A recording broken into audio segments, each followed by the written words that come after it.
Friends, vaccine passports will change your life if we allow them, and not for the better.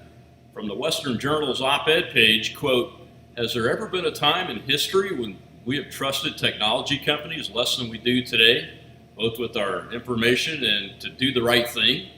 A vaccine passport, pure and simple, is the state working with powerful technology companies to determine whether you will have the documentation to fit into a certain class of people. That class of people is those who have been vaccine virus," unquote. Now, why on earth would we trust these companies with any personal information, let alone health information, in order to be allowed to participate fully in our society? Look, folks, these passports will be used to deny citizens participation in constitutionally protected activities such as attending a religious service or a public demonstration because they refuse to obtain or present a vaccine passport, and that is a showstopper in this country, or it used to be. Vaccine passports could be used to deny access to schools, jobs, and even potentially credit and the banking system. China's social credit system already exists and excludes those deemed not socially acceptable by the system from banking, doing things like getting an Uber, denying you health care, denying you entry into good schools, and the list goes on and on. No, folks, this is not a conspiracy theory. Dr. Rich Schweier writes, quote, "Do you love freedom? Do you love liberty? Do you love owning property? Do you love your privacy? Do you love being able to speak freely? Do you love going to the synagogue or to church? Do you love being able to associate with whomever you choose? Do you love our Constitution and our God-given freedoms explicitly spelled out in the first 10 unalienable amendments in our Bill of Rights? We're about to lose all those freedoms and far more, far more." George Orwell wrote 1984 in 1949, and 72 years later, here we are, living his dystopian tale, and patriotic, conservative, and knowledgeable Americans like me and Dr. Schweier are distraught that the majority of American citizens are docile and acquiescent.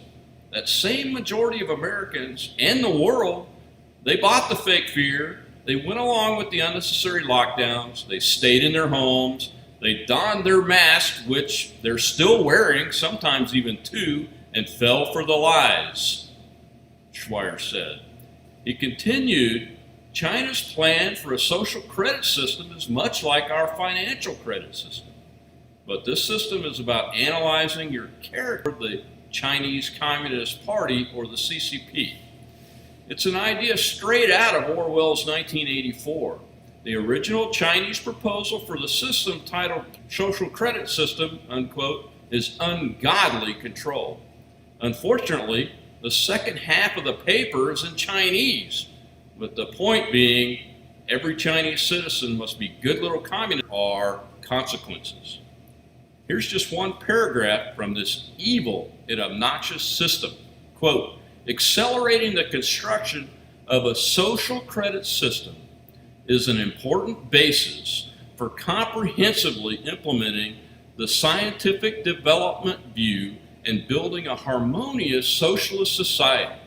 It is an important method perfect to perfect the socialist market economy, accelerating and innovating social governance, and it has an important significance for strengthening the sincerity consciousness of the members of society, forging a desirable credit environment, raising the overall competitiveness of the country, and stimulating the development of society and the progress of civilization," close quote. But Dr. Schweier, a retired and decorated U.S. Army veteran, isn't the only person talking about these facts. Schweier, along with many others, are citing longtime Democrat and feminist Naomi Wolf, who talks about the CCP's social credit system coming to America via vaccine passports. She believes social credit systems are part of the passport plans made by hardcore democratic socialist folks. They are extremely fond of Marx and Engels. Their followers immigrated to America in 1848 after the failure of socialism in Europe. And they've worked assiduously to change America into a communist state. One being the state where democratic socialism closely resembles the massive citizen control in the CCP. In America, the parasite elements of the ruling elite want total control of all citizens, and the entire plan was fomented and engineered via the pandemic of COVID-19. Mainland China's social credit system is the most extensive government program of surveillance the world has ever seen, one that should caution America and the West against further intrusions on privacy. But those in charge of our government today are thrilled with the constant surveillance and wish to implement quickly as possible.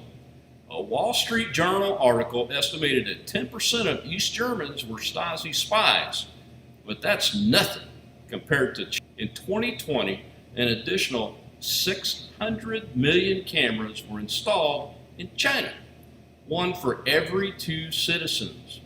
Through facial recognition software, Beijing will be able to identify everyone within 3 seconds of anything happening. Chinese citizens do not own their lives. Their government, run by Xi Jinping, knows their every move and monitors people they believe may go against the ideological beliefs of the CCP. In Taiwan, the people tear down the hated spy cameras, longing to keep their freedom from the mainland. Falun Gong members and dissident Christians are closely watched and tracked, and this is where the social credit system steps in. The Muslim Uyghurs are recognized as native to the Xinjiang Uyghur Autonomous Region in northwest China, and their population has felt the heavy hand of Xi Jinping. In 2017, China began a massive political re-education program with more than 1 million Uyghurs from all walks of life taken into 85 identified detention camps in Xinjiang. The government nips any democracy movement in the bud and knows your every move via their social credit system. Chinese citizens are ranked via merits and demerits regarding their behavior towards their masters. Should they too often criticize their leaders, put their garbage in the wrong bin, or go against the rules of their masters, they'll incur bad behavior. The totalitarian state controls them completely. They're denied good jobs, internet speeds are cut, they're kept out of prestigious schools, and their pets can't even be taken from them. The state, or they will pay dearly, and that can mean imprisonment, close quote. Doesn't all this sound familiar? We are seeing, with this continued use of unnecessary pandemic emergency orders, entire populations being subjected to a loss of liberty, even without these vaccine passports. We witnessed a pastor put on his knees and arrested in Canada in recent days for, quote, inciting, unquote, his congregation to worship, for goodness sakes. It is time to face the reality of this disgusting attempt to transition America and the West to tyranny over the masses and take action. That's why I am joining with other freedom-loving Americans to tell America's leadership we won't put up with this and advocate for legislation prohibiting the use of vaccine passports by government and business entities. If you want to help, you'll be able to go to the following website, and it is